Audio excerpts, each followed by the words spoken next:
They sued me for stealing my husband's fortune. Then the judge stood up and said one word that changed everything. They always thought I was just a housewife. An old woman who married into money and spent her days baking pies and pruning roses. But when my husband died and left every cent of his multi-million-dollar estate to me, and not a single dollar to our daughter, they snapped. My daughter and her arrogant husband dragged me to court, accusing me of forgery, manipulation, and even elder abuse. The daughter I gave birth to called me a gold digger.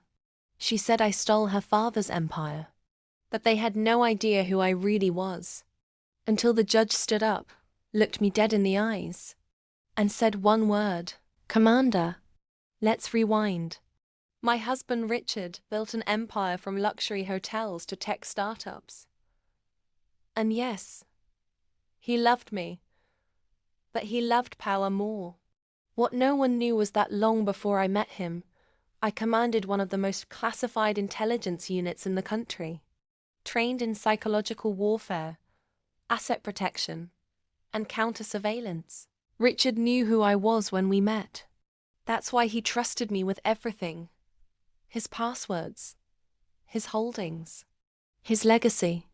When he was diagnosed with terminal cancer, he made his will clear. Leave it all to her. She'll know what to do.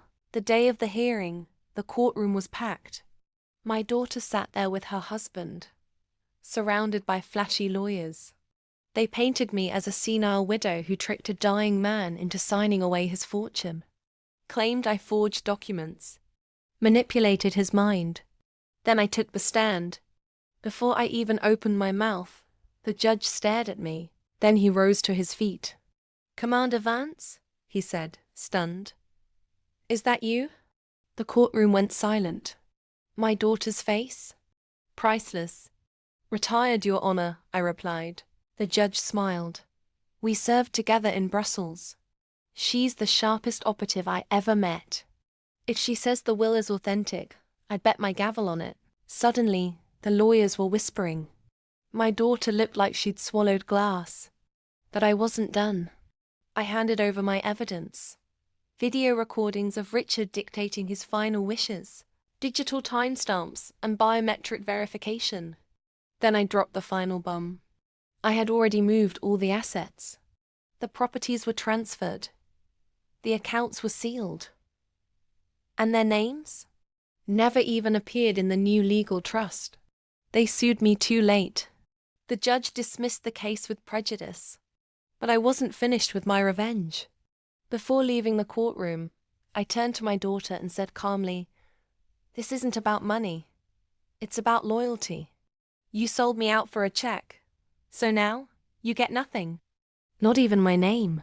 She tried to yell, but the bailiff silenced her. And as I walked out, the reporters rushed me.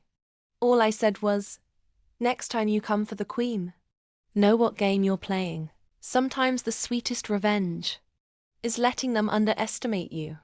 Subscribe now and never miss the next takedown.